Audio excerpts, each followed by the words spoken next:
حطي ايدك في الازازه، بجد فكره عبقريه هتحلي لينا اكبر مشكله بتواجهنا كلنا. فيديو النهارده مليان افكار حلوه جدا، تابعوني للاخر، ما تنسوش اللايك، ويلا بينا نبدا الفكره الاولى مع بعض. هاتي المكوه بتاعتك وتعالي ما اقول لك على فكره حلوه قوي. المكوه مش طلعت للكوي بس، لا انت لو عندك سجاده متنيه بالشكل ده، هاتي بقى فوطه فيها ميه مبلوله بالشكل ده، وما تكونش فيها ميه كتير طبعا، وبعد كده هتحطيها على السجاده بالشكل ده، وهتجيبي المكوه بتاعتك. اهم حاجه تكون المكوه بتاعتك يعني مش متوصله بالكهرباء عشان ما تكهربكيش لا قدر الله، بس اهم حاجه تكون المكوه سخنه، ونزليها كده على الفوطه بالشكل ده.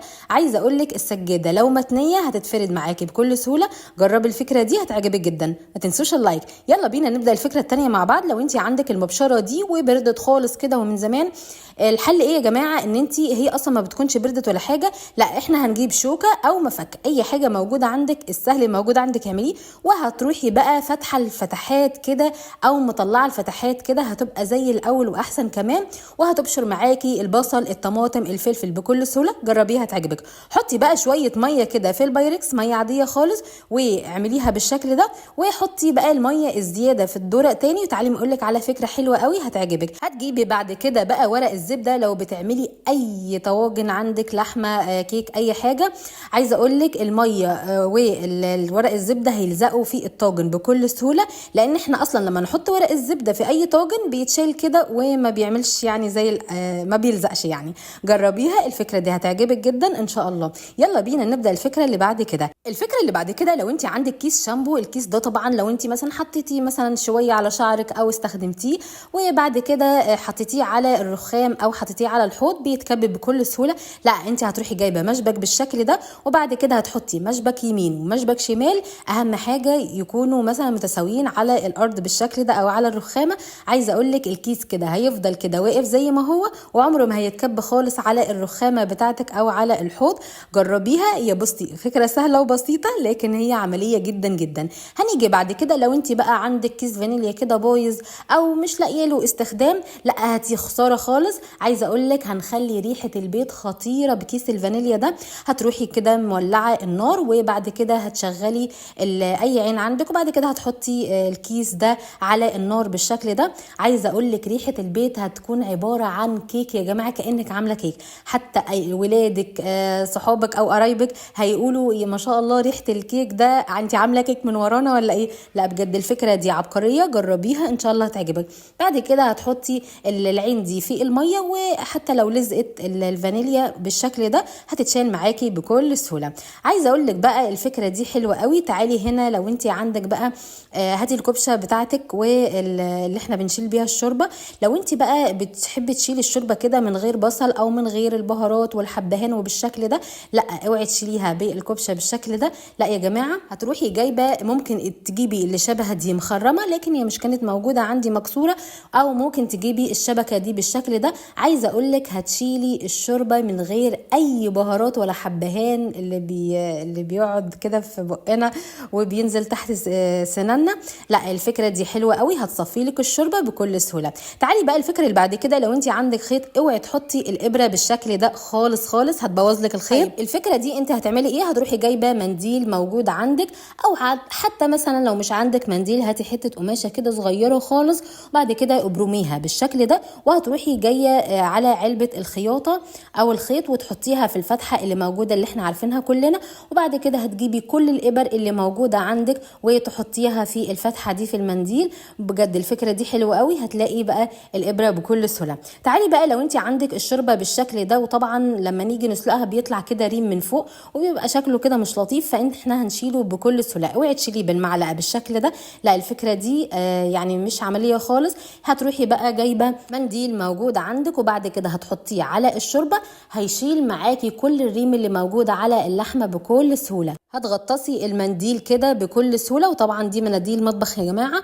بعد كده بقى يعني امنه، بعد كده هتحطيها في الشوربه، هيتشال معاكي الريم بكل سهوله بالشكل ده. وبكده بالطريقه دي هنطلع الريم كله بكل سهوله. جربيها ان شاء الله هتعجبك جدا. بصوا مطلعه ايه، حاجات كتير جدا.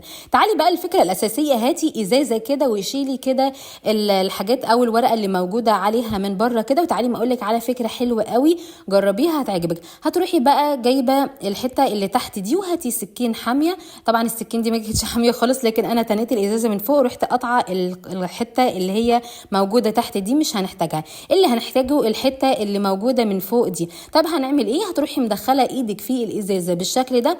الفكره دي شفتها على بينترست يعني، وايه حبيت اجربها كده واقولها لكم. وبعد كده بقى هتحطيها على ايدك بالشكل ده، وتعالي ما اقولك هنعمل بيها ايه، فكره حلوه قوي. لو انت بقى بتقلي اي حاجه كده، خصوصا الفلفل اللي بيفرقع بايدينا كده، هتروحي بقى حاطه الفلفل كده بكل سهوله. وطبعا خلي ايدك بعيد شويه كده علشان الفلفل طبعا بيفرقع خالص، لكن الازازه دي هتحمي ايدك بكل سهوله من اي فرقعه ان شاء الله. جربيها، هي فكره حلوه قوي هتعجبك ان شاء الله. تعالوا بقى نشوف الفكره اللي بعد كده ويلا بينا. بس فين اللايك الحلو منكم كده، ودعوه جميله منكم، ما تنسوش اللايك والشير والمتابعه. تعالوا بقى نشوف بقى الفكره اللي بعد كده. لو انت عندك بقى الغطا ده وعايزه تقلبي الرز اللي موجود عندك، ما تحطوش على البوتاجاز ولا على الرخامه، لا حطيه على الايد بتاع الحله بالشكل ده. بجد الفكره دي حلوه قوي، عجبتني وسهله وبسيطه خالص. تعالوا بقى هاتي شويه مشابك كده وتعالي حطيها على الحله بالشكل ده.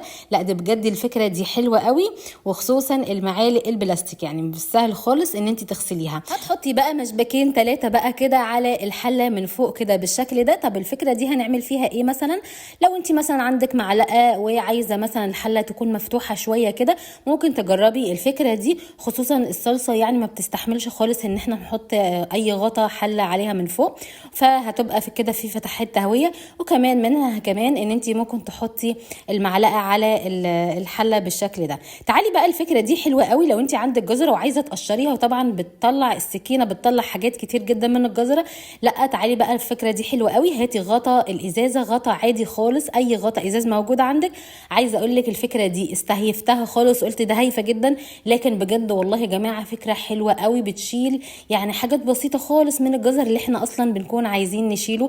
يعني الغطا احلى من السكينه بكتير جدا. هاتي بقى مكنه حلاقه جوزك كده وتعالي بقى اوعي ترميها، دي بجد فكره عبقريه يعني هتتعلم منها كتير ان شاء الله.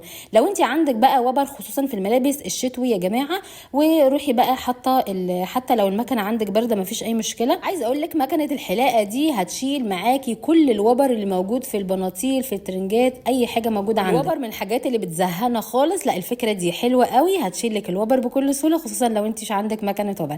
تعالي بقى الفكره اللي بعد كده. لو انت عندك الستاير دي ويعني بيبقى شكلها كده مش لطيف خالص في الغساله وبتبوظ، لا اعمليها بالشكل ده. وتعالي ما اقول لك هنعمل بيها ايه مثلا علشان نحافظ على الستاير من فوق. هتروحي جايبه فرده شراب وتحطيها على الستاره من فوق بالشكل ده.